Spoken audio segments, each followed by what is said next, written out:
Making the invisible visible. Black women, 365 days of the year. Each day will spotlight a remarkable woman whose story has shaped Black, British or global diasporic history. Women whose achievements are too often overlooked.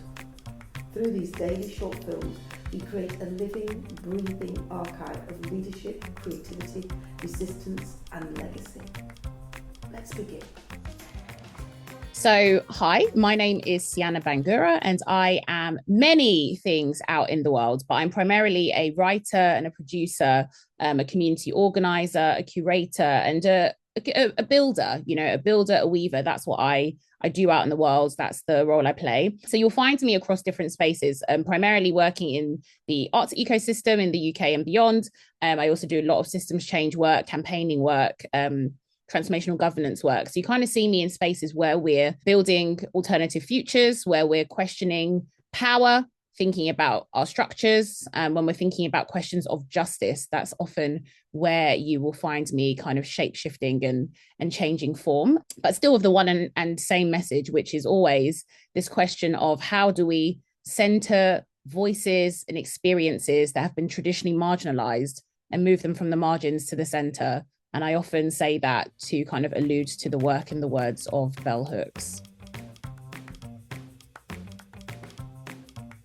There are seasons where my day-to-day looks quite similar.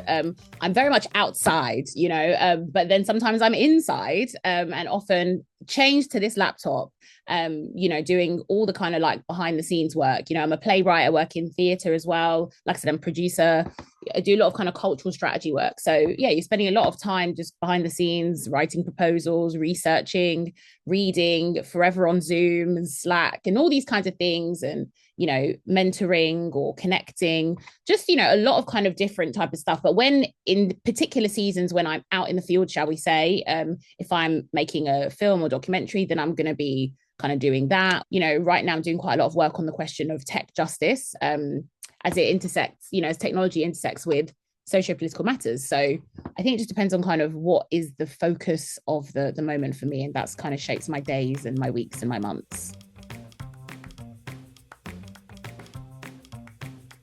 There are many examples that I could give, but I actually think many of them would come back to this particular example. And that was building No Fly on the Wall, which was my first kind of project, my first kind of thing, shall we say, my first community. And it was an online and became an offline kind of like publication, community hub, basically, of Black feminist thought in the UK. And for me, it taught me a lot. Like, it was my training ground as a facilitator, as an organizer, as a performer as well, because we hosted so many like events and things as a curator. And I brought all sorts of people together from all sorts of different walks of life, particularly from the Black British community. People have been able to form bonds that have lasted the test of time, well over a decade now, actually. And it came to an end, but the seeds of it are kind of like everlasting in the ecosystem, Black British feminist ecosystem. And I really started it in response to having very difficult experiences at the university that I went to, and needed an outlet, basically. And I think I was able to turn quite a lot of like angry energy into something extremely like productive and beautiful and community focusing. It was definitely like a significant period in my life, and kind of ending that project, it took some time to figure out what am I next and who am I next, kind of like without this thing. But yeah, I think it's still one of my like proudest projects today. And because I feel like it was a real testing ground for what it means to build community, to collaborate, and to really deepen those horizontal connections between us that strengthen and deepen over time, no matter what's going on around us.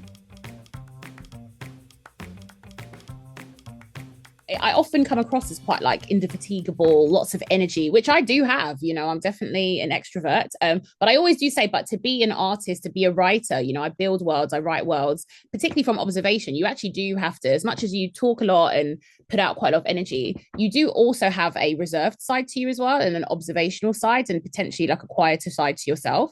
And I get tired because I'm a Black woman and the world is a heavy one. I would say the myth of like being without tiredness, without exhaustion, that is a myth.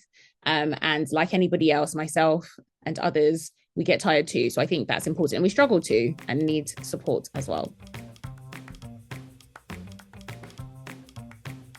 For me, I think over the years, I've managed to learn how to hold the things that are heavy along with the things that are light. And I continue to like work on that as well. I can struggle sometimes, often in fact, to stay like in the moment. So I make it a practice to remind myself that I need to pause and like celebrate what I have already achieved, what we have already achieved. So, you know, for me, for example, a big sort of thing I'm focusing on at the moment is getting ready next month to celebrate 10 years since I published my first body of work, Elephant, a meditation on Black British womanhood, and really a documentation and time capsule of that socio-political time in 2016. And it feels really important this year to mark that, to celebrate that for the moment, but also to honor the young woman that I was, who, you know, fought and was tenacious to get that work out, basically to get her voice out. I think she deserves that. The work deserves that.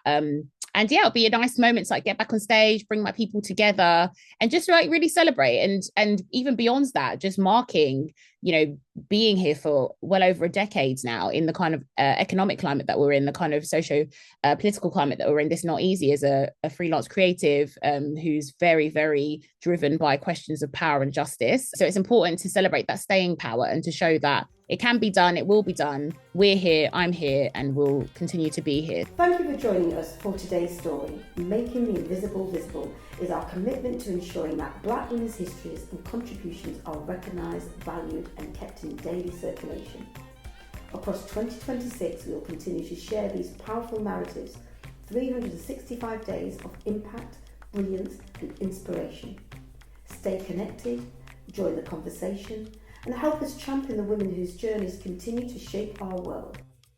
I'm Paulette Brooks, and I'm looking forward to seeing you tomorrow for the next story.